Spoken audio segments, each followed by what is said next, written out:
Bonsoir à tous, bienvenue, je suis ravie de vous retrouver pour ce nouveau webinaire de questions-réponses consacré au dossier de la semaine qui était la douleur. Et pour échanger sur cette thématique, la douleur liée à l'hypnose, un spécialiste de l'hypnose, le docteur Denis Coester. Salut Denis. Hello, hello, bonsoir à toutes, bonsoir à tous. Bonsoir, ravi d'être là pour un sujet on va dire que j'aime bien. Que tu connais bien. Oui. Donc, tu vas pouvoir, voilà, tu nous as déjà donné plein d'informations au travers le dossier qui était riche, à travers une pratique, voilà, que chacun a pu expérimenter et voilà, qui donne déjà des pistes et des orientations. Et puis vraiment, en plus, tu nous as fait le cadeau de nous faire pratiquer une expérience, une sorte de méditation hypnotique, enfin, que tu proposes clairement en cabinet. Oui, oui, tout à fait. En fait, il y a plein de stratégies, enfin plein, je sais plus combien j'enseigne, 12 ou 15 stratégies de maîtrise de la douleur avec l'hypnose. Et donc, voilà, ce que j'ai donné, c'est une des stratégies. Maintenant, ce qui est sûr, c'est que tout ce que j'enseigne, je l'ai testé et ça marche. J'enseigne rien que je n'ai pas testé. Donc, voilà, après, c'est pour ça que j'en enseigne plusieurs. L'idée, c'est d'utiliser celle qui fonctionne, voire de faire des assemblages de plusieurs techniques pour pouvoir trouver un assemblage qui fonctionne. Voilà, donc Expérimenter. on peut s'adapter. Ouais, toujours l'expérience qui prime, voir ce qui nous colle le plus. Mais en tout cas, voilà, c'est vraiment issu de la pratique et de vraiment ce que tu as essayé sur tes patients. Donc, tout à fait. Voilà, du concret. Toujours. Toujours. Coucou André qui nous a rejoint. André qui nous dit bonjour à tous, très heureux d'être parmi vous. Joël, bonsoir Joël, heureuse de vous retrouver. Merci pour vos gentils mots. Marie, bonsoir à vous Marie. Et Patricia qui nous a trouvé un nom pour la famille Dynamica, les dynamiqueurs avec un C. Et voilà, elle nous a proposé ça la semaine dernière et je trouve très joli d'avoir un nom. C'est-à-dire qu'une famille, en tant que famille, il faut un nom, il faut une dénomination, il faut bien qu'on s'appelle d'une manière. Donc voilà, il y a beaucoup de créativité et c'est très joli. Donc merci à vous, Patricia, et bonsoir à vous. Bonsoir à tous les autres. Ne soyez pas timides, mettez des petits mots. Dites-nous d'où vous venez, par exemple. Bon, en tout cas, ce soir, nous allons parler de la douleur, donc au travers de l'hypnose. Et voilà, la petite phrase. Tu sais que j'aime les petites phrases parce qu'elles impactent, on s'en rappelle. Et puis, il y a peut-être parfois des prises de conscience avec les petites phrases. Et donc là, c'était la pensée pour se penser. Pas mal. Et c'était bien approprié avec le sujet. Alors, nos abonnés te connaissent, Denis. Ça fait plusieurs dossiers que tu nous proposes sur Dynamica. Et puis, on t'a vu à de nombreuses reprises sur Vivo Vojo et Bibuda. Mais je le rappelle pour les nouveaux qui peuvent nous rejoindre. Tu es médecin anesthésiste, tu es réanimateur et tu es expert en médecine anti-âge, en hypnose, en EFT. Tu es coach également. Et puis, voilà, en ce moment, ça fait plusieurs années, mais tu as le biohacking qui te colle à la peau et voilà, tu es l'un des meilleurs représentants français. Oui, j'ai écrit le premier livre en français sur le biohacking, donc effectivement, on va dire que à ma petite échelle, je suis, je vais dire peut-être le principal représentant francophone du biohacking, puisque je suis également correspondant de Biohacker Magazine et que j'ai eu la chance d'être 2 fois publié chez Forbes par rapport au biohacking. Donc voilà, je diffuse ça. Ce qui est intéressant, c'est que le biohacking, je vais pas dire que c'est un fourre-tout, mais on va dire que c'est un système qui me permet d'être la synthèse de tout ce que j'ai pu apprendre, tant en prévention physique qu'en prévention mentale. L'idée, c'est de considérer que le biohacking, c'est entre guillemets, je dirais, comme un développement personnel, mais basé sur la biologie, et non pas sur juste la pensée ou sur la répétition et la visualisation, qui font partie également du biohacking. Mais en tout cas, mon but, c'est d'aller vraiment jusqu'au plus profond de la cellule pour augmenter le développement personnel des personnes, en tout cas. Une vision totalement holistique de l'approche. Et toujours, évidemment, scientifiquement prouvé. Évidemment, toujours. On sait que ça te tient à cœur. On sait que c'est très important pour toi d'avoir toujours la preuve. Voilà, Oui, clair. parce qu'en fait, enfin, non, je suis surtout pas avoir donné l'impression de tirer dans les pattes des uns et des autres. Je veux dire, chacun voit midi à sa porte, bien évidemment. Mais c'est vrai que, voilà, personnellement, tout ce que je dis, je tiens à ce que ce soit sourcé par des études ou autres, ou par mon expérience. Et pour moi, c'est vrai que ça me tient à cœur. C'est pour ça que, par exemple, là, quand on va parler, je fais une petite transition par rapport au sujet de ce soir, mais voilà, il y a plein de personnes qui disent que l'hypnose, ça sert à ci, ça sert à ça, etc. Moi, je dis, le plus important, c'est de voir, d'après les études, à quoi sert l'hypnose. Et concernant la douleur, il y a plus de 1000 publications internationales qui valident l'utilisation de l'hypnose dans la douleur. Donc, c'est vrai que autant peut-être on peut s'interroger sur l'hypnose dans d'autres cas, par exemple sur la préparation, que sais-je, un examen, je dis n'importe quoi, mais en tout cas, sur la douleur, c'est scientifiquement prouvé à la base avec de très nombreuses études. Oui, c'est bien de le rappeler. Bah, écoute, bonsoir à Janine qui nous a rejoint entre-temps. Janine qui nous pose sa première question. Donc, je te propose de démarrer tout de suite dans le vif du sujet. Allez. Et Joël qui te demande, pardon, oui, c'est Joël qui pose la question et pas Janine. Donc, Joël qui te demande, quelle différence entre l'auto-hypnose et la sophrologie? Alors là, je suis bien embêté parce que vu que je suis pas sophrologue, j'ai beaucoup de mal à répondre à ça. Déjà, il faut replacer les choses dans leur contexte. La sophrologie a été créée par Alfonso Quecedo, qui était un médecin psychiatre espagnol et qui a créé la sophrologie à travers toutes ses recherches personnelles. Mais à la base, il était formé à l'hypnose et à la base, il a créé le premier institut d'hypnose en Espagne, enfin à Madrid. Et en fait, à l'époque, le mot hypnose, dans les années, je pense, 50, 60, ça n'avait pas forcément très bonne presse. Et puis, donc, il est allé glaner différentes notions extrême-orientales, notamment, pour créer son concept qui était la sophrologie. Donc, la sophrologie est fille de l'hypnose, donc c'est difficile peut-être de donner vraiment des choses très, très strictes. Donc, n'étant pas compétent en sophrologie, je me garderai bien d'exprimer réellement les différences, mais je pense que la sophrologie, c'est à la base à la recherche d'un état de sophronisation, qui est un état finalement, entre guillemets, élargi de conscience, tout comme peut être l'hypnose. Donc je pense que même si le mode d'entrée est différent, la finalité est somme toute relativement proche. C'est beaucoup plus facile pour moi de parler de l'hypnose, bien évidemment, en sachant que d'ailleurs, je pense qu'on y reviendra, et j'ai dû en parler, je me souviens plus trop ce que j'ai raconté dans le dossier, parce que je raconte tellement de choses, je donne tellement de cours à droite à gauche, je finis par plus savoir ce que je raconte. Mais en tout cas, voilà, déjà, le problème, je dirais, de l'hypnose, c'est de savoir définir l'hypnose, et bien souvent, on ne sait pas trop bien comment définir l'hypnose. Donc, déjà, avant d'exprimer les différences avec la sophrologie, il faudrait déjà arriver à caractériser ce qu'est l'auto-hypnose, qui est déjà pas forcément extrêmement simple. Oui, oui, tu en parles effectivement dans le dossier. Après, tu veux refaire un point là-dessus? Ou sur redéfinir ce que tu entends par l'hypnose et auto-hypnose, hypnose?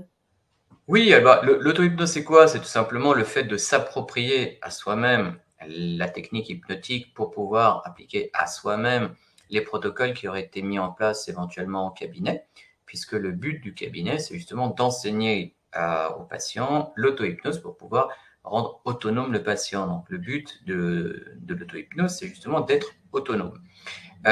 Concernant l'hypnose, alors, ça y est, si on peut retourner dans le vif du sujet, j'explique, je crois me souvenir, dans le webinaire, dans la présentation, que c'est beaucoup plus facile de définir ce que n'est pas l'hypnose avant de pouvoir définir ce qu'est l'hypnose. Parce que, voilà, personnellement, en plus je suis anesthésiste, donc je suis très à l'aise avec ça, mais comme j'expliquais, l'hypnose se définit non pas comme quelque chose de théorique, mais comme une pratique. Donc la pratique hypnotique, c'est l'application d'une technique relationnelle qui cherche à séparer le patient de la réalité environnante afin de l'immerger dans un changement suggéré à l'imagination. Voilà, c'est une définition que j'ai trouvée dans une présentation de la Société française d'anesthésie-réanimation. À mon sens, c'est la définition la plus exacte de l'hypnose, parce que justement, elle fait appel au lien entre le thérapeute et le patient, ça fait appel au rapport donc entre les deux, ça fait appel au fait de se dissocier de sa problématique, et ça fait appel à l'idée de se rassocier à sa problématique après avoir fait un travail par l'imagination. Donc pour moi, c'est très exactement la meilleure définition de l'hypnose. Mais on va peut-être y revenir. Oui, oui. Non, mais en tout cas, du coup, ça remet du vocabulaire sur la différence entre l'hypnose et la sophrologie, où on sent que la frontière est fine, mais voilà, l'un découle un peu de l'autre, finalement. Ouais. Oui, bah, le sophro, c'est complètement issu issu de l'hypnose. Après, moi, comme je dis, je suis pas compétent en sophro, donc j'ai du mal à dire. Maintenant, je sais que j'ai formé des sophrologues. J'ai fait toute une formation dans une grosse école de sophro là à Paris à l'hypnose, et c'est vrai que eux, ils voyaient à la fois des choses proches, mais ils voyaient également beaucoup de différences, plus dans, je dirais, l'aspect pragmatique de l'hypnose. Ils trouvaient que avec l'hypnose, on pouvait aller plus loin qu'avec la sophrologie sur bien des domaines, en tout cas, notamment la douleur. D'accord. On va prendre la question de coucou Françoise qui nous a rejoint. Bienvenue à vous.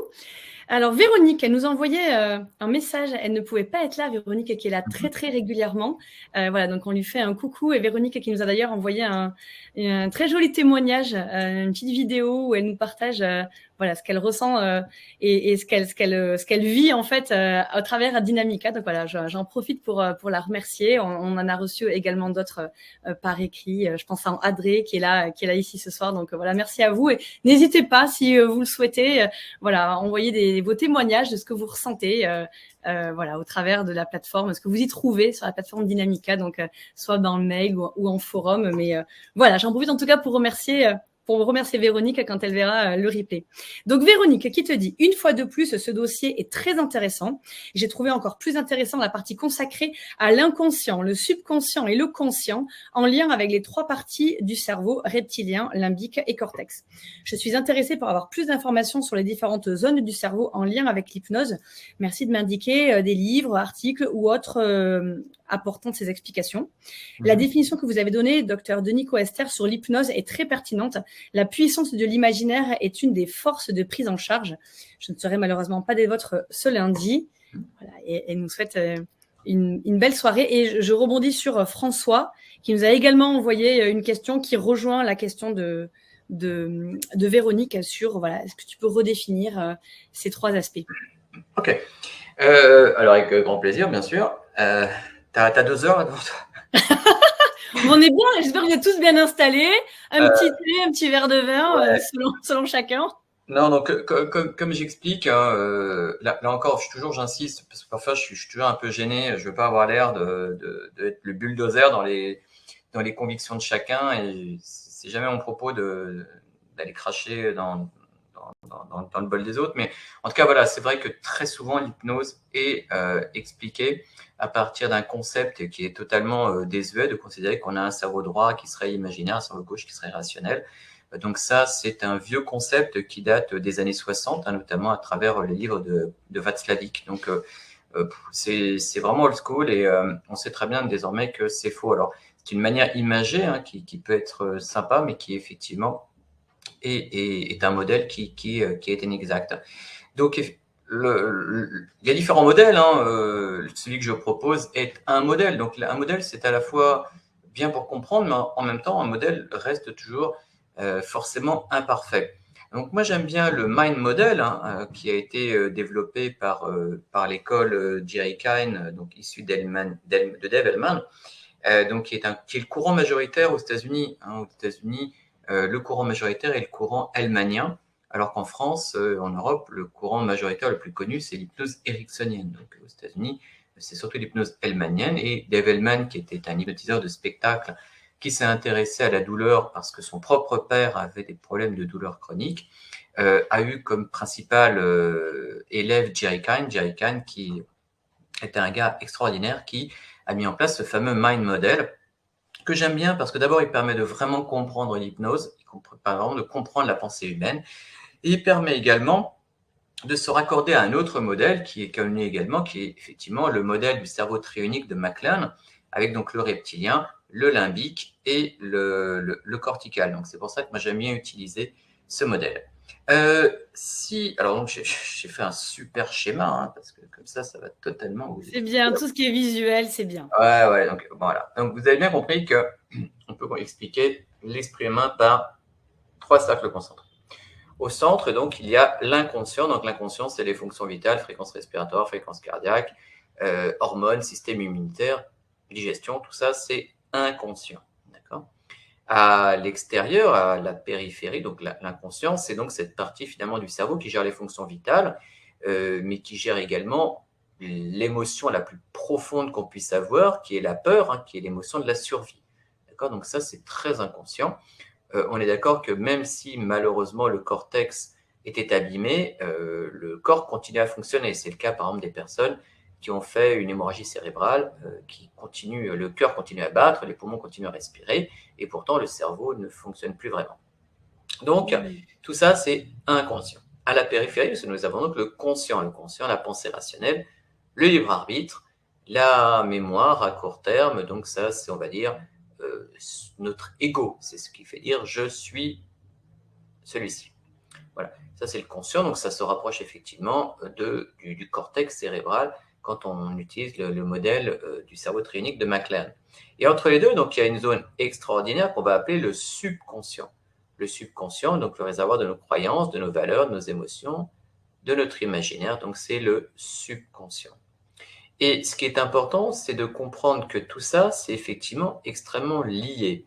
Quand vous avez une pensée consciente, elle va assez facilement donner une émotion qui sera moins consciente. Et cette émotion moins consciente va se traduire bien souvent par un ressenti corporel, comme par exemple, je pense à quelque chose qui me fait peur, donc je ressens de la peur et je vais avoir par exemple les poils qui se dressent. Donc une réaction purement inconsciente. Donc tout ça, c'est totalement lié. On pourrait dire que si on regarde au niveau neurologique, le conscient, donc c'est le cortex cérébral. Dans le subconscient, on pourrait mettre éventuellement l'hippocampe et l'amygdale, hein. Encore que l'amygdale, on pourrait peut-être la mettre dans l'inconscient. Enfin, c'est pas forcément, les limites ne sont pas forcément extrêmement strictes. D'accord ? Donc, toute cette zone des émotions, hein, on pourrait dire que c'est l'amygdale, encore que l'amygdale, comme je disais, c'est plutôt limite de la réaction automatique comme de la peur. Et au niveau inconscient, on pourrait mettre bien évidemment le tronc cérébral qui est la partie du cerveau qui va gouverner nos fonctions vitales telles que la respiration, mais également tout ce qui est le système hypothalamo-hypophysaire, c'est-à-dire que tout le système hormonal est totalement inconscient. Inconscient, mais néanmoins susceptible de varier en fonction des émotions. Par exemple, on sait très bien qu'une femme qui a un choc émotionnel, donc le choc émotionnel, ça va être au niveau subconscient, elle peut arrêter d'avoir ses règles. Donc, ça va toucher quand même l'axe hypothalamo-hypophysaire. Donc, tout ça, c'est extrêmement lié. Entre donc, le conscient et le subconscient, il y a cette zone que j'ai appelée FC. Je ne sais pas si on voit à l'envers, enfin, j'écris FC en tout cas. Donc, qui est appelé par Jerry Kine, hein, là encore, c'est un modèle qu'on appelle le facteur critique. Alors, le facteur critique, en fait, c'est une zone qui permet finalement de filtrer les informations qui proviennent de l'extérieur et de filtrer, on va dire, les suggestions qui viennent de l'extérieur. Et ces suggestions, si elles correspondent à nos croyances, à nos valeurs, elles vont traverser le facteur critique. D'accord ? Si ce n'est pas le cas, elles vont être bloquées. Tu vois ? Et ce qui est intéressant, tiens, il y a un truc que je t'ai oublié de te dire. Il n'est pas trop tard. Ouais, ce matin, tu sais ce que j'ai vu ? Il y a un truc incroyable. J'ai vu une soucoupe volante qui est arrivée. Voilà. Qu'est-ce qui s'est passé ? Vous voyez, pour l'instant, je disais à Mathilde des choses qui correspondaient à ses croyances et ses valeurs. Et depuis tout à l'heure, Mathilde, elle était comme ça.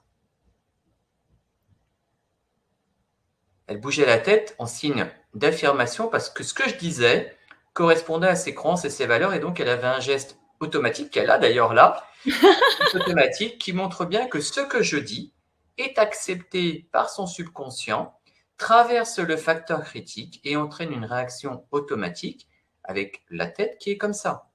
Ensuite, je lui raconte une grosse bêtise. J'ai vu une soucoupe volante. Et là, qu'est-ce qui s'est passé ? Mathilde était comme ça.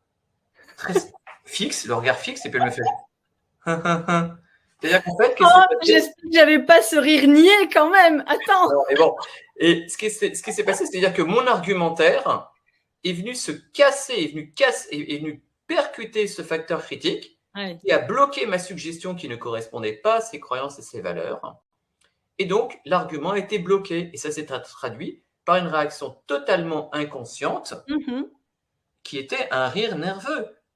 Donc, ça a bien montré que finalement, vous voyez, quand une suggestion est donnée et qu'elle ne correspond pas aux croyances ou aux valeurs, elle est bloquée par le facteur critique, alors que quand elle est acceptée, le facteur critique est traversé, et ensuite, donc, la suggestion arrive et on obtient une réaction inconsciente, comme par exemple le chef qui opine. Ouais.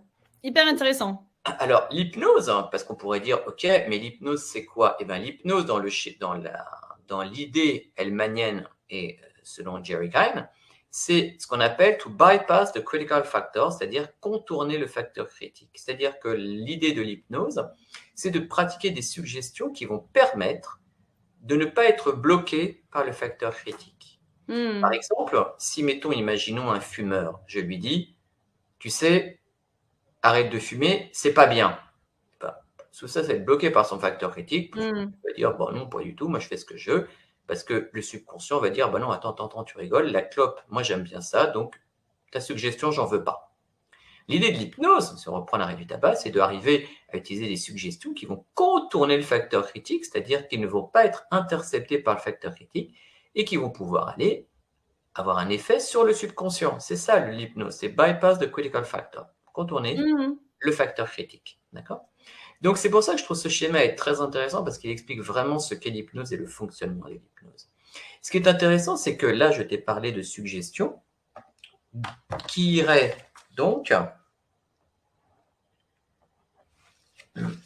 depuis l'extérieur jusqu'à l'intérieur. Relève un peu ta feuille, peut-être. Ouais, pardon. Voilà. Depuis l'extérieur jusqu'à... Sinon, je ne vois plus l'écran. Depuis l'extérieur jusqu'à l'intérieur. Mais quand on regarde ce schéma, si, à ton avis, lequel de ces trois éléments, si tu te pinces, mettons, ou si tu te cognes, lequel de ces trois éléments va dire « Ah, j'ai mal » Le « Ah, j'ai mal », le conscient. Exact. Le conscient. Mais d'où vient le signal? De l'inconscient. Exact. Ça veut dire qu'en fait, le signal, il va de l'inconscient et il doit aller au conscient. Mais donc, ça veut dire quoi? Ça veut dire que nécessairement, pour aller de l'inconscient au conscient, il doit passer par le subconscient. Ça montre bien à quel point, finalement, la douleur dépend non seulement du signal douloureux, donc qui est un signal inconscient, mais aussi et surtout du vécu de la personne, de ses croyances, de ses valeurs, de son imaginaire, donc de tout ce qui est dans le subconscient. C'est pour ça que tu vois, ce schéma-là, ce mind model, est à mon sens la meilleure manière d'expliquer l'hypnose. Enfin, moi, c'est comme ça que je l'explique à mes élèves. C'est comme ça que je l'explique aussi à mes patients. Il est hyper intéressant, ce schéma. L'exemple, même avec la soucoupe, c'est vachement bien. Oui, il explique vraiment ce qu'est l'hypnose, et puis sans passer par des trucs un peu fantasmagoriques de dire, bah ouais, en fait, tu comprends. Non, pas du tout. C'est pratico-pratique. C'est tout ce que j'aime, en fait. Et j'ai d'autant plus de facilité à en parler que c'est pas moi qui l'ai inventé. Hein, donc, je peux en parler avec beaucoup de facilité. Voilà. Hyper intéressant. Bon, mais c'était vraiment, et je pense que ça parlera, on l'aura bien intégré, on aura bien en tête ce schéma et l'explication qui va avec. C'était passionnant. Alors, quel est rapidement les questions? Alors, j'ai simplement complété Marie qui écrivait qu'elle n'avait pas trouvé, c'était mal orthographié en fait, Mind Model. Donc, elle avait dit, voilà, donc je lui réécrivais simplement pour Marie voilà, la bonne orthographe. Alors, Marie, écoute, on continue avec les questions. Marie qui te demande, la durabilité de l'efficacité de la méditation, de l'apaisement de la douleur est variable selon les personnes, je suppose. Ouais. Avez-vous observé un type de personne en particulier? Non. Non, parce que malheureusement, il n'y a rien de prédictif qui peut savoir combien de temps va fonctionner une séance d'hypnose. De toute façon, on est tous très différents. Si on considère que finalement, l'apprentissage de l'auto-hypnose, je dirais le fait de s'accaparer une séance d'hypnose pour en créer une habitude. Je rappelle que les habitudes, il ne faut pas 21 jours pour changer une habitude, mais il Ouais, faut, je ne sais plus les chiffres précis, mais enfin à peu près 15 à 250 jours en gros. Donc voilà, on pourrait supposer que quand on apprend l'auto-hypnose, en fonction des personnes, il faut peut-être 15 jours pour apprendre. Peut-être qu'il y en a d'autres, il va leur falloir 250. Je ne peux pas dire. En tout cas, il y a rien, à ma connaissance du moins, qui puisse permettre de prédire la durabilité d'une séance d'hypnose. Ce qui est sûr, c'est que c'est comme tout, c'est que tant qu'on pratique, on entretient. Si on arrête de pratiquer, on peut perdre. Voilà. D'accord. Franck te demande du coup comment contourner le facteur critique. Oula, Patricia, pourquoi elle écrit 000? Qu'est-ce que ça veut dire, ça? C'est quoi? Un petit chat peut-être qui s'est promené près du C'est drôle. clavier. Je pense que c'est une erreur Ok. de manipulation. Elle va nous dire. Donc Franck te demande comment contourner le facteur critique. Ah, en venant à mes formations sur l'hypnose. Alors, je peux concrètement. Alors, il y a différentes manières de faire. Ok. Grosso modo, comment on contourne le facteur critique? Par la répétition. Par exemple, spontanément, quand on apprend à conduire, on apprend quelque chose de nouveau. C'est étonnant, c'est pas instinctif. Donc, a priori, ça se bloque au niveau du facteur critique. Mais à force de répéter, ça va contourner le facteur critique. Et c'est comme ça qu'on apprend, en fait. D'accord?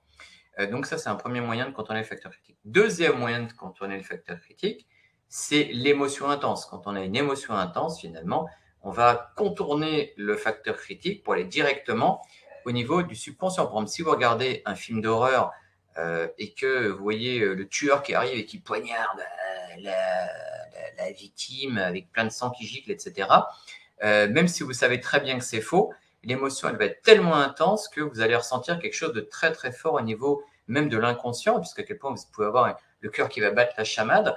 Donc, ça montre bien que le facteur critique aura été contrôlé. Donc, la répétition, l'émotion intense. Après, ça peut être aussi, on va dire, des expériences à la limite du mystique ou de l'extase, enfin des choses qui sont extrêmement puissantes. La religion est une manière de contourner le facteur critique. Et évidemment, l'hypnose est un moyen de contourner le facteur critique. D'accord. Les états de transe également peuvent? La transe, ça dépend ce que tu appelles transe. La transe hypnotique ou la transe chamanique?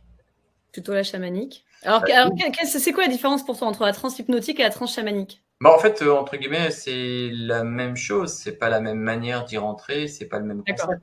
Mais en fait, ce qu'on appelle transe en hypnose, c'est le fait d'être dans un état différent de conscience. J'aime pas trop le terme état modifié de conscience, parce qu'à mon sens, ça veut absolument rien dire. Mais en tout cas, c'est un état différent de conscience. La transe, c'est tous ces moments où on est à la fois là et pas là. Mais on pourrait se demander d'ailleurs si on n'est pas finalement tout le temps en transe et que finalement, parfois, on quitte la transe pour être dans l'instant présent. On pourrait se demander finalement si la transe ne serait pas finalement un mode dégradé de la pensée. Après, c'est une question plus philosophique qu'autre chose. Ouais, mais finalement, non, ce que je veux dire par là, c'est que l'opposé exact de la transe, c'est la pleine conscience. On est vraiment pleinement présent à ce qu'on fait. Mais en pratique, combien de temps on est réellement présent à ce qu'on fait par jour? Rien du tout. Que dalle. Que dalle. Je veux dire, tu prends ta douche, tu penses à autre chose. Tu te laves les dents, tu penses à autre chose. Tu manges, tu penses à autre chose. On a eu un dossier sur la pleine conscience il y a quelques semaines, 2 semaines, je crois. Et, effectivement. Donc finalement, on est très, très rarement présent. On est presque tout le temps finalement en transe. Donc, est-ce que justement la transe ne serait pas l'état de base de l'être humain? Bon, ça reste une question philosophique. Enfin, donc tout ça pour dire que la transe hypnotique, en fait, c'est provoquer un état de transe pour justement contourner le facteur critique. Très bien. Patricia qui te dit, après avoir écouté votre dossier et l'audio d'Émile Coué, je me sens plus optimiste car j'ai vraiment pris conscience de la puissance de notre imagination pour améliorer notre santé. Ah oui, ça, il n'y a pas photo. L'imagination, de toute façon. Le fait de se réfugier dans notre imaginaire pour oublier la réalité, c'est quelque chose que l'on fait tout le temps, qu'on a toujours appris à faire. Quand on a un enfant, on se réfugie tout le temps dans l'imaginaire et en fait, c'est un endroit où on est super en sécurité, l'imaginaire. Tu vois, imagine, tu es en voiture, tu te fais doubler par un chauffard qui te crie des mots obscènes et te fait des gestes obscènes. Toi, tu aimerais bien doubler le chauffard, le sortir de sa voiture, lui mettre une claque et lui dire, monsieur, vous êtes un grossier personnage. Sauf que tu ne le feras jamais, évidemment, parce que tu es une dame civilisée. Mais juste le fait de l'imaginer que tu es capable de le faire, ça te fait du bien, tu vois, et tu te mets dans une position imaginaire qui te fait du bien, en fait. Donc, tu te vas te réfugier dans un monde imaginaire qui te rassure. Donc, c'est quelque chose que l'on fait tout le temps, en fait. On est tout le temps en train d'imaginer, on est tout le temps en train d'imaginer les situations avant. Ça permet d'anticiper et ça permet également de s'y préparer. Là, cet après-midi, j'étais en tournage pour une nouvelle formation. Forcément, je me suis imaginé en train de faire la formation pour pouvoir mieux m'y préparer. Donc, c'est quelque chose qu'on fait tout le temps, d'aller dans l'imaginaire. Ouais. On avait déjà abordé ce sujet aussi, et c'est vrai que c'est bien que tu le remettes en avant ici au travers de la douleur et de l'hypnose, pour montrer encore le lien qu'on peut faire avec tout. Franck te demande qui a inventé, est-ce que tu peux redonner le nom de la personne qui a inventé le Mind Model? Ouais. S'il te plaît. Je sais pas, je l'écris où? Bah tiens, je vais l'écrire si je peux l'écrire. Hop. Alors, Jerry Pine. Super. Qui était donc élève de Dave Hellman. Et donc, c'est un courant qui est le courant le plus connu au sein de la National Guild of Hypnotists, donc qui est la plus grande association mondiale d'hypnose. Et je suis instructeur certifié justement de la NGH, la National Guild of Hypnotists. Voilà, comme ça au moins vous savez tout.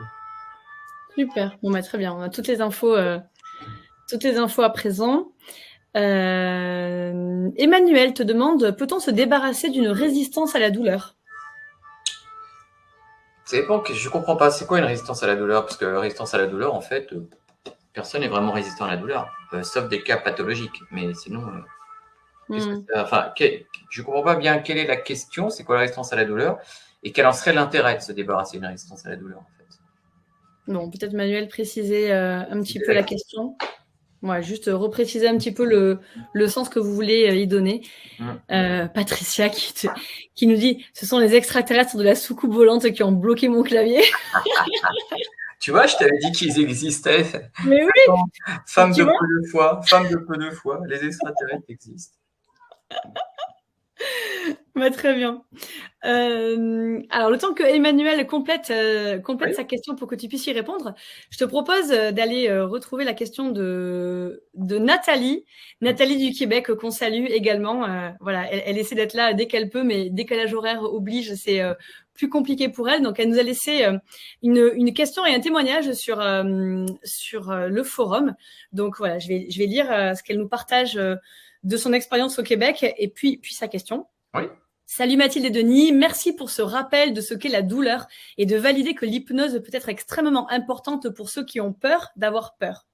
Malheureusement, ici au Québec, nous sommes très en retard sur ce sujet, car les médecins et chirurgiens ne l'utilisent pas comme cela se fait en Europe. Aucun collège ou université ne propose les cours, ou ce ne sont que des académies privées, et chacun offre ses cours sans critères spécifiques. Alors on trouve de tout. L'hypnologue, c'est là qu'on voit qu'on est de l'autre côté de l'Atlantique. Donc, l'hypnologue ne fait pas partie d'aucun ordre. Donc, il est très difficile de se faire une place et d'avoir pignon sur rue. Aussi, l'ordre des psychologues guette vos moindres faits et gestes, car pour eux, seuls les psychologues peuvent et savent pratiquer l'hypnose. Pour finir, Mesmer n'aide pas l'image ni la cause. Malgré tout, beaucoup d'hypnologues existent. Ils font un boulot super et sont d'une grande aide pour les psychiatres ou psychologues qui sont débordés. 1 à 2 ans d'attente minimum pour avoir un psy en ce moment. Les dentistes sont les premiers à demander les services d'un hypnologue aussi. Si je ne me trompe pas, la douleur fait partie, comme pour le sommeil, des 2 rares problématiques dont la littérature scientifique reconnaît les vertus de l'hypnose. Pourriez-vous expliquer la différence entre l'hypnosédation et l'hypnoanalgésie? Merci, à très bientôt. Fraîchement vôtre de Québec sous les couleurs d'automne. Merci beaucoup Nathalie pour votre retour, votre témoignage et votre question. Ok. Alors, hypnosédation et hypnoanalgésie. Alors, il y a plusieurs concepts. Donc déjà, il y a l'hypnoanalgésie, donc ça c'est un concept.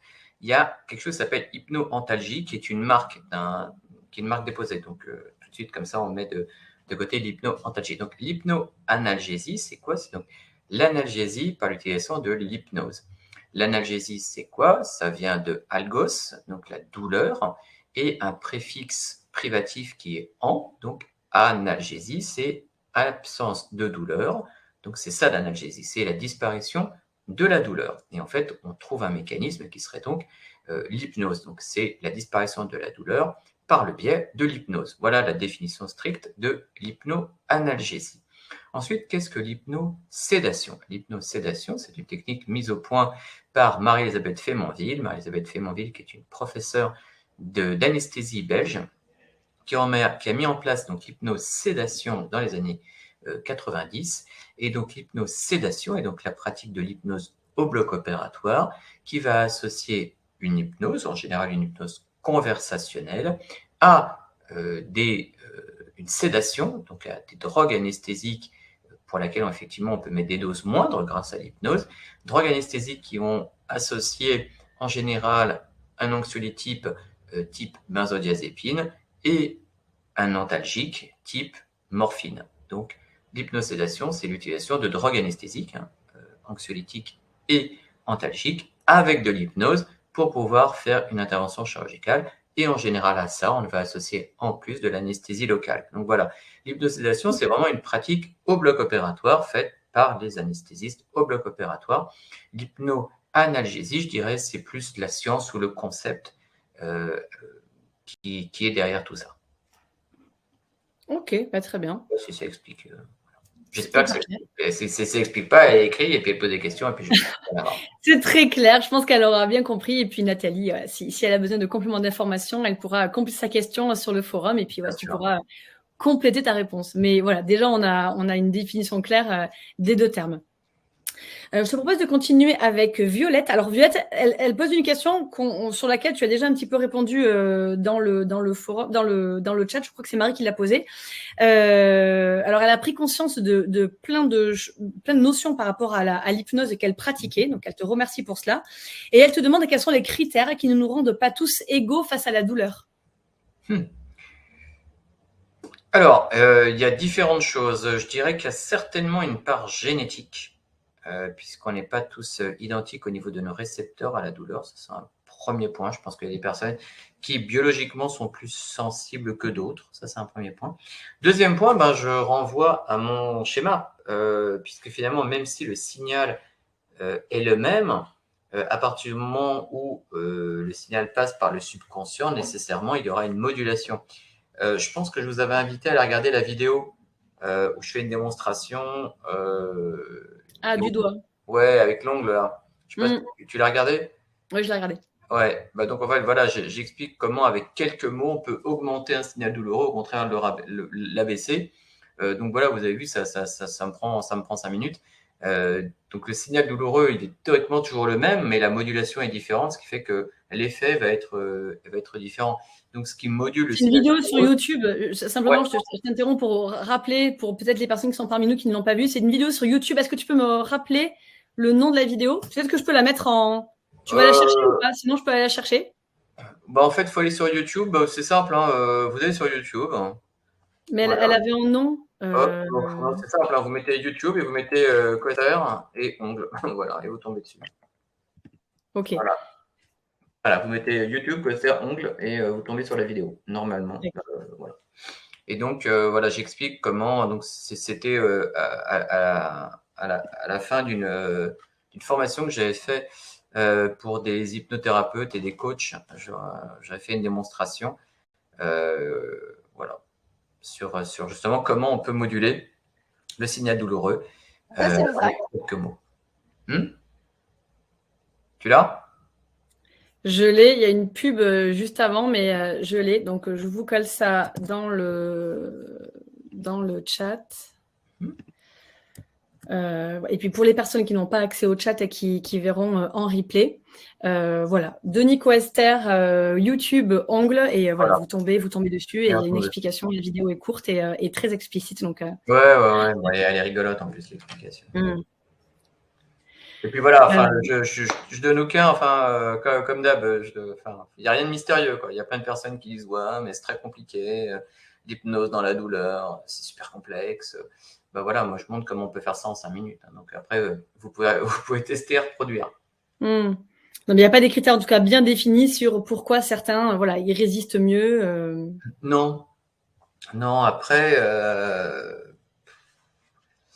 il y a peut-être aussi les personnes qui ont des douleurs chroniques, qui, à force d'avoir mal, ont peut-être un niveau de résistance supérieur, mais il n'y a pas, à ma connaissance, du moins, de critères stricts.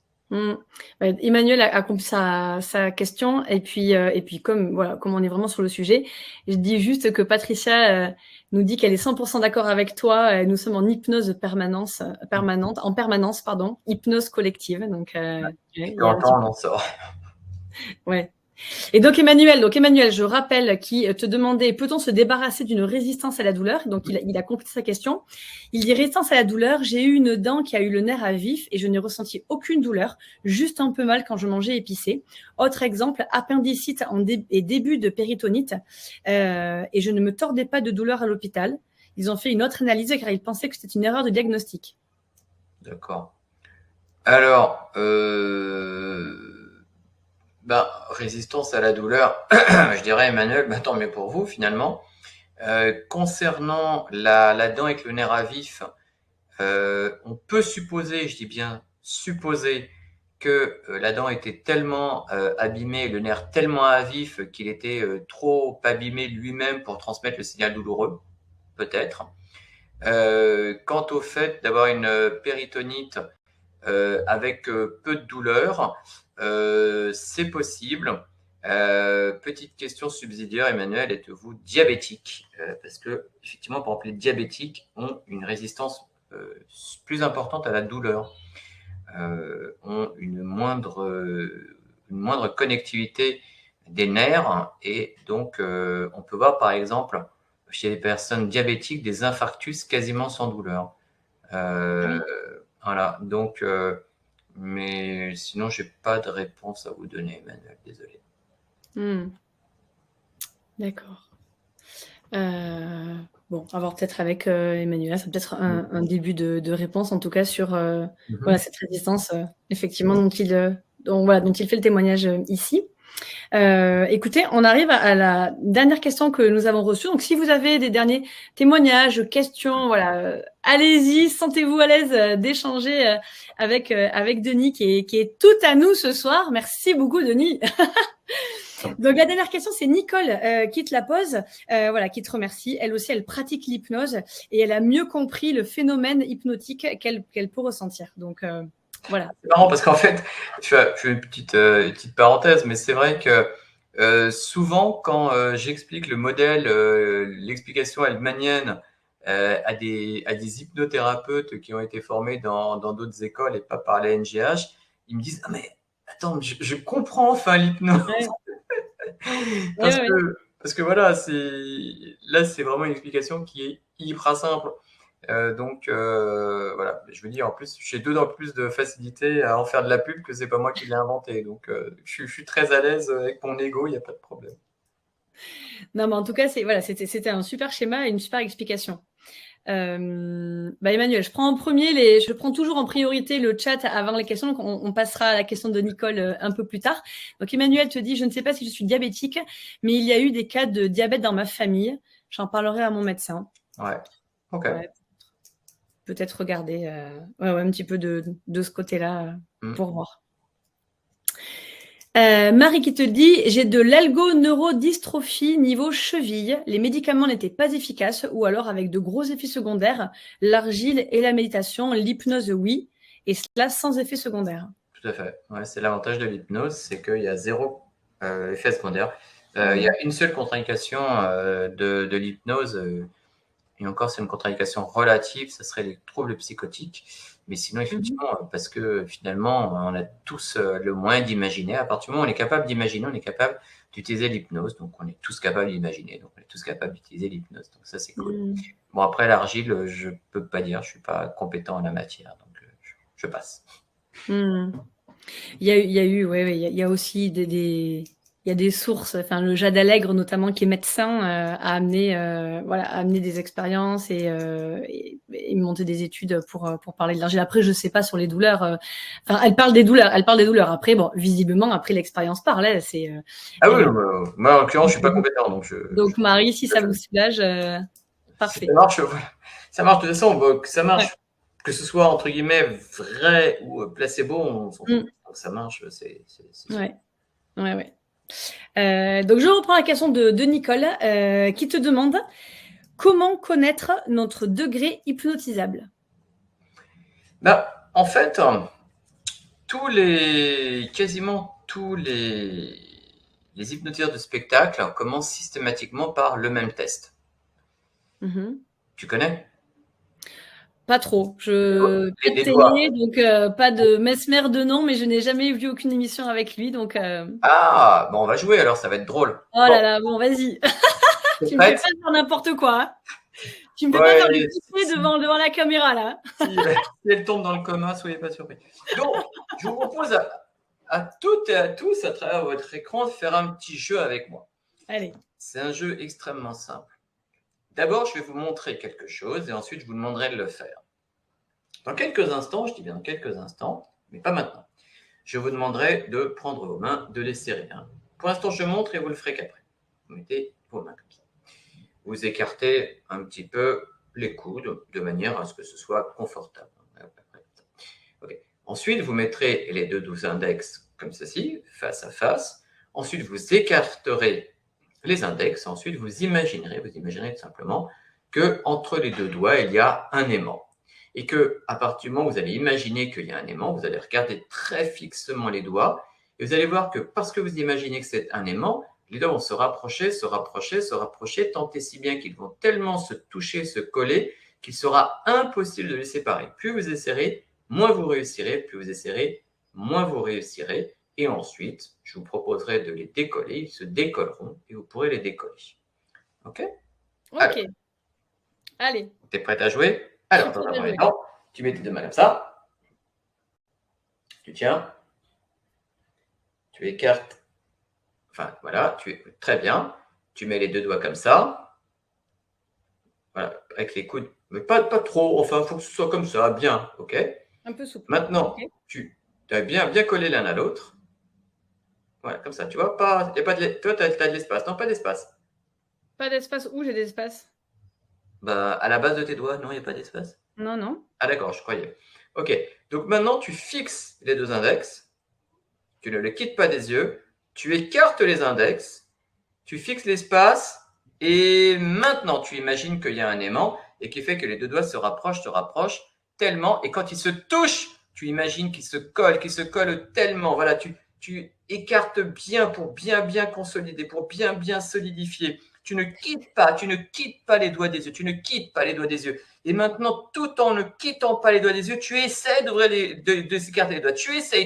Plus tu essaies, moins tu y arrives. Plus tu essaies, moins tu y arrives. Essaye encore plus fort. Vas-y, essaye en vain, encore plus fort. Essaye, mais tu n'y arrives pas. Et maintenant, les doigts peuvent s'écarter. Tu peux revenir tranquillement dans l'ici et le maintenant. Waouh! Waouh! Extraordinaire.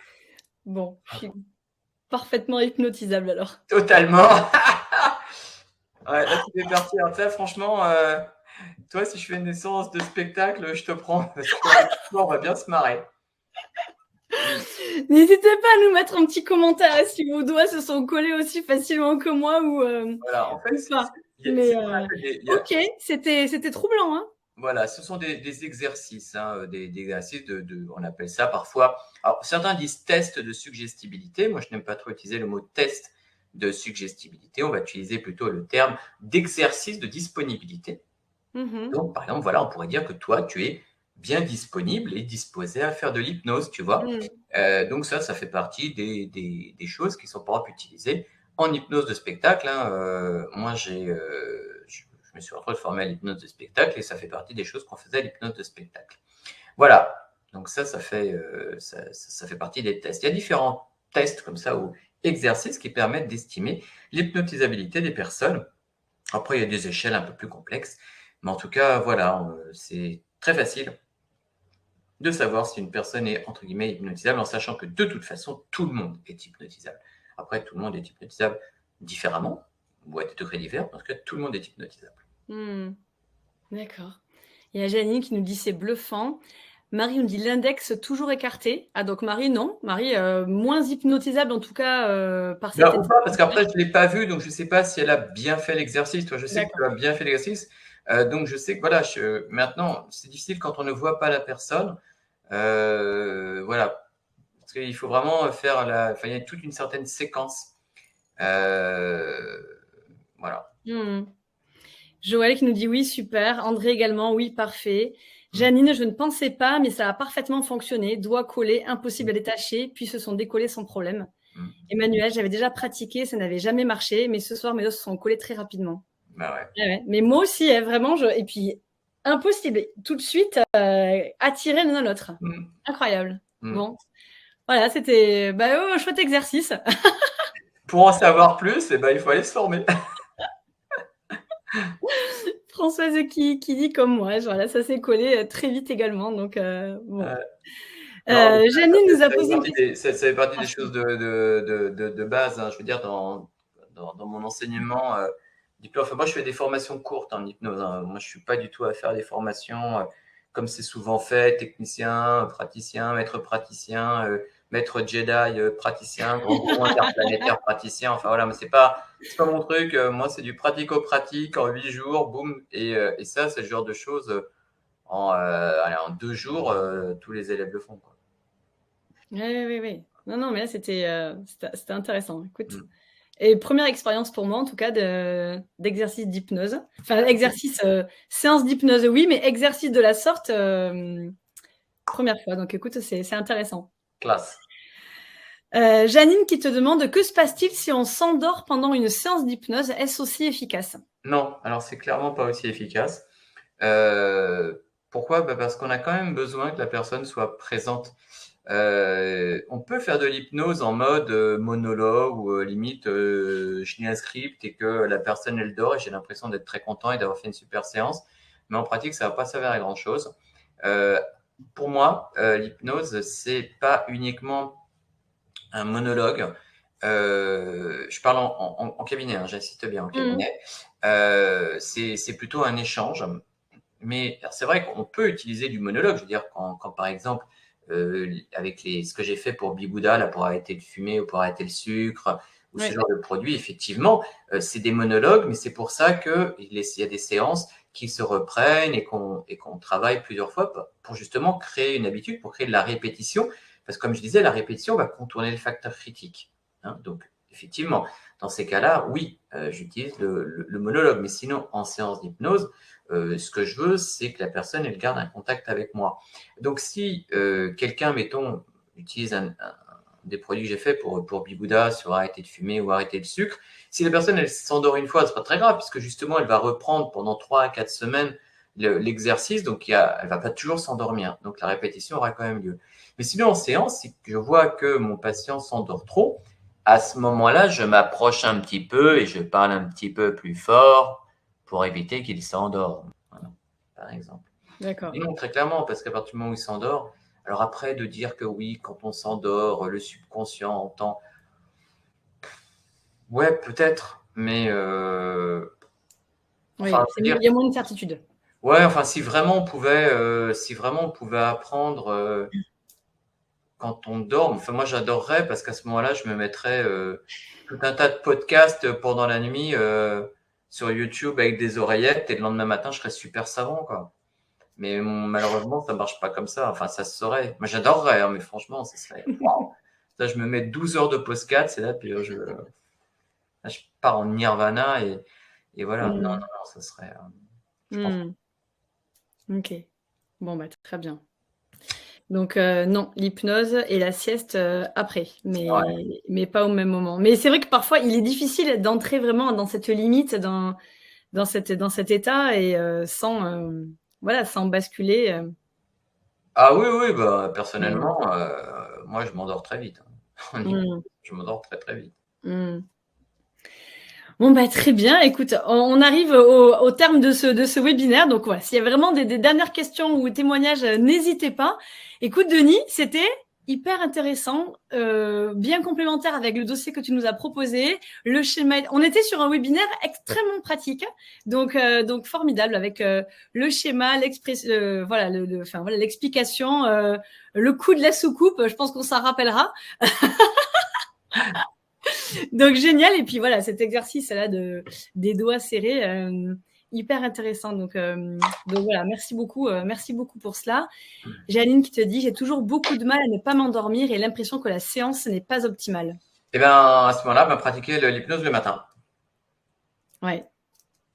Oui, c'est vrai qu'il y a ça Si on aussi. pratique l'hypnose le soir ou après manger, c'est compliqué. Mais si c'est le matin au réveil, c'est aussi un très bon moment pour faire de l'hypnose. En fait, les meilleurs moments pour faire de l'hypnose, justement, c'est les moments où on a une petite baisse de vigilance. Donc, le matin au réveil, on n'est pas encore complètement sorti des bras de Morphée, ou l'après-midi, ou voire le soir. Maintenant, il y a toujours le risque de s'endormir. Alors, Joël, on dit que la mémorisation se fait la nuit. Oui, certes, Joël, la mémorisation se fait la nuit, mais pas la captation du signal qui permettra la mémorisation. Donc oui, la mémorisation se fait la nuit, certes. On intègre ce qu'on a appris la journée, la nuit, mais c'est pas... voilà. Je veux dire, à ce moment-là, si effectivement on apprend en dormant, moi je dirais c'est même pas la peine d'aller en cours, quoi. Juste écoutez les cours la nuit, dormez, puis écoutez vos cours, et puis la journée, allez vous balader. Enfin, moi j'aurais adoré avoir un enregistrement de mes profs à la fac de médecine, et puis la journée je vais me balader, et puis le soir je mets mes oreillettes, et puis le lendemain matin je connais tout mon cours par cœur. J'adorerais, mais non, malheureusement ça marche pas comme ça. Janine qui te dit merci beaucoup, très instructif. Je m'endors en séance avec un thérapeute. C'est que le thérapeute, il fait pas ce qu'il faut. Parce que normalement, c'est pas non. Il doit être vigilant, c'est-à-dire que le thérapeute, il est pas vigilant. Parce que on doit pas laisser quelqu'un s'endormir. Enfin, ça sert à rien, quoi. Si le thérapeute, il est content, il se fait plaisir, il se dit, ouais, elle est en hypnose profonde, elle dort, mais... En monologue, avec la personne les yeux fermés, c'est difficile de savoir pour le thérapeute si la personne dort ou pas, au final. Il y a plein de petits indices, en fait. Il y a plein de petits indices. Et puis, quand le thérapeute, il a un doute, il va parler un peu plus fort, ou il va faire où il va demander un feedback de la personne. De toute façon, le monologue, quand on est en thérapie, je trouve ça fade, quoi. Je veux dire, à ce moment-là, je lis un bouquin, quoi, où je laisse un enregistrement et je m'en vais, je vais me promener. Voilà, c'est une autre technique qui est plus discutable. Ça dépend des personnes. Discutable, oui et non. Enfin, je veux dire, après, chacun fait comme il veut. J'ai une manière de pratiquer, je n'ai pas la prétention de dire que c'est la meilleure. En tout cas, c'est la mienne. Comme c'est quelqu'un que j'avais entendu une fois, il y a la bonne, la mauvaise et la mienne. C'est un peu ça. Maintenant, maintenant, moi, j'aime bien garder le contact, parce que si je n'ai pas le contact, comment je sais où on est mon patient? Donc, je vous dis, moi, les monologues, voilà, je les fais. Je veux dire, voilà, Bibouda, arrêtez de fumer, Bibouda, arrêt du sucre, tout ce que j'ai fait comme produit d'information, j'en ai même fait, même si c'est pas chez Bibouda, mais sur les douleurs chroniques. J'en ai fait aussi sur les acouphènes, j'en ai fait aussi sur l'accompagnement à la minceur. Donc oui, j'utilise le monologue, mais à ce moment-là, c'est avec du suivi. C'est pas tout en one shot. Ouais, on a bien en tête la différence du coup que tu fais entre les deux. Patrick te dit parfait. J'ai beau connaître cet exercice, ça reste un excellent sujet. Donc, je reste, un excellent sujet. Donc, voilà, ça fonctionne. Emmanuel également qui te remercie pour ces informations très intéressantes. Merci à vous pour vos retours. Écoute, nous, on va te retrouver prochainement. On n'a pas les dates bien fixées, mais tu avais proposé, voilà, il y avait de l'EFT, je crois. Donc, voilà. Ouais, je sais plus. Il y a l'EFT, il y a quoi d'autre? Je crois qu'on arrive à ce que j'avais tourné. Il y avait l'EFT, on rediscutera entre nous. Voilà, les dynamiqueurs, merci Patricia, encore une fois, savent que voilà, vous pouvez proposer des sujets et voilà, nous verrons avec les auteurs. Oui, c'est très important ce que tu viens de dire. Alors oui, effectivement, proposer des sujets, parce que Honnêtement, j'ai tellement de trucs à vous dire, mais je sais pas forcément les choses qui peuvent vous intéresser.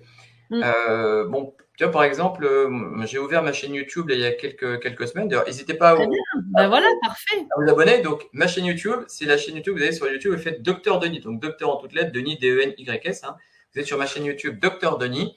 N'hésitez pas à vous abonner. Je donne plein d'éléments justement sur le biohacking, sur la santé, etc.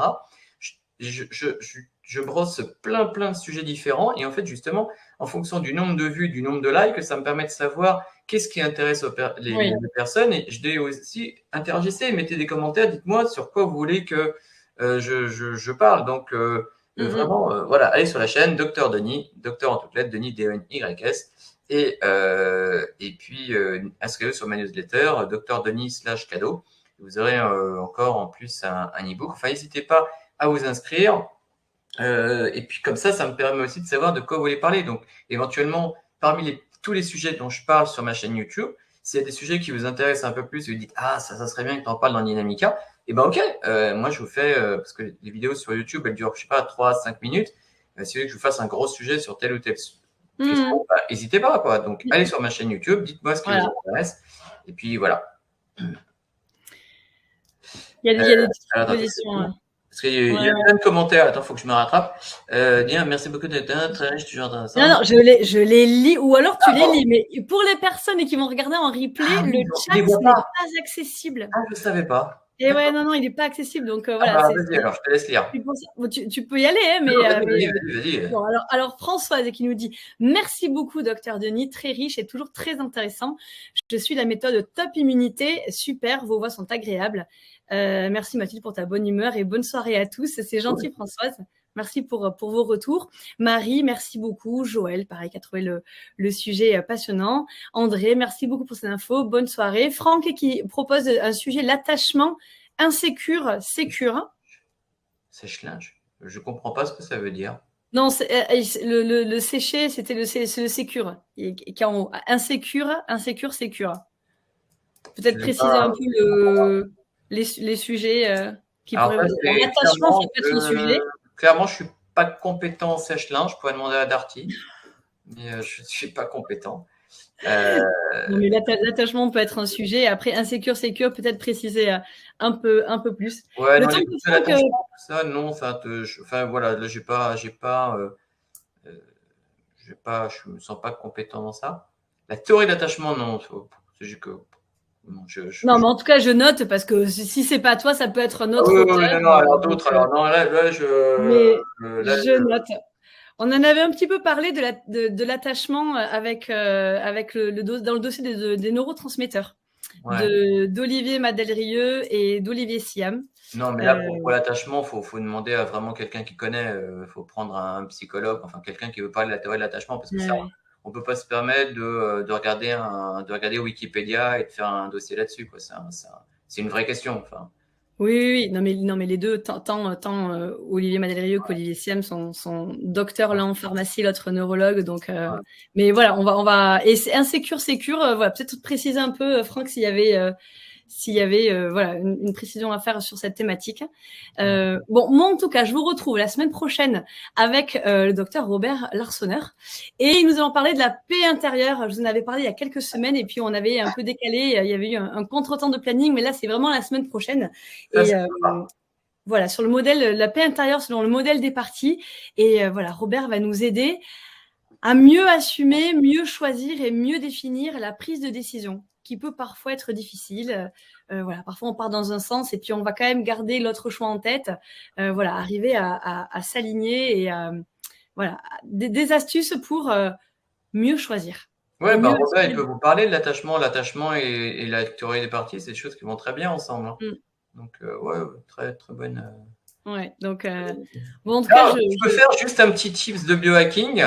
Bien sûr, avec plaisir. Je vais en profiter parce qu'il faut quand même un peu rigoler, parce que là, donc, tu dis comment on prend une bonne décision, en fait, finalement. C'est ça. Ok. Eh bien, le neurotransmetteur de la décision, c'est la dopamine. Donc, déjà, avant de prendre une décision, faites en sorte d'augmenter votre dopamine. Il y a plein de manières extrêmement simples d'augmenter sa dopamine, comme par exemple de prendre des compléments alimentaires comme de la tyrosine. Et un moyen tout bête d'augmenter sa dopamine, c'est prendre une douche froide. Donc avant de prendre une décision, prenez une douche bien froide et vous allez avoir un shoot de dopamine et donc ça vous aidera à prendre une décision. Voilà. C'est vrai. La cold shock protéine qui aide. Mais en plus, ce que je dis, la mise à part, ça peut paraître un peu marrant, un peu rigolo, mais non, mais il faut quand même que je donne mes sources, parce que moi j'aime bien donner mes sources en l'occurrence. Non, mais le protocole dont je parle, en fait, je l'ai récupéré d'un professeur de neurosciences à Stanford. Donc c'est pas un. C'est du lourd, quoi. Ouais, c'est du lourd. Et donc, voilà, lui, il dit que pour booster la dopamine, puis voilà, il y a tout un tas de trucs pour booster sa dopamine. Et en fait, il dit voilà, pour prendre des bonnes décisions et pour être motivé, il faut booster sa dopamine. Et voilà, Stanford. Bon, donc allons-y, quoi. La douche froide est hautement préconisée. Et puis pour l'hormèse, pour toute la douche froide, on pourrait faire un dossier entier sur les douches froides et les bains froids. Ah oui, on pourrait faire ça. Il y a beaucoup à dire là aussi. Ça serait rigolo. Oui, on peut faire un dossier. Si personne ne le fait, je peux faire un dossier sur le froid. C'est rigolo. Un dossier glacial. Un dossier glacial, c'est ça. Merci Franck pour vos commentaires, vos retours. Emmanuel, vivement la semaine prochaine alors. Françoise, d'autant plus que la douche froide, pas facile au début, mais tellement agréable. Ouais. C'est vrai qu'il y a une euphorie derrière. Il y a même un intérêt au niveau de la maîtrise, je dirais, du subconscient pour la douche froide. Donc en fait, voilà, c'est vraiment un exercice. C'est vraiment un exercice corps-esprit. Tiens, cherchez une image pour vous montrer, mais c'était rigolo. Enfin bon, je sais pas si je vais la trouver. Où je suis dans un bain avec de la glace, avec de l'eau à 1,3 degrés en fait.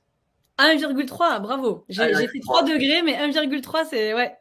C'était. En fait, je m'éclatais quoi. J'étais vraiment. J'étais bidonné dans l'eau en fait.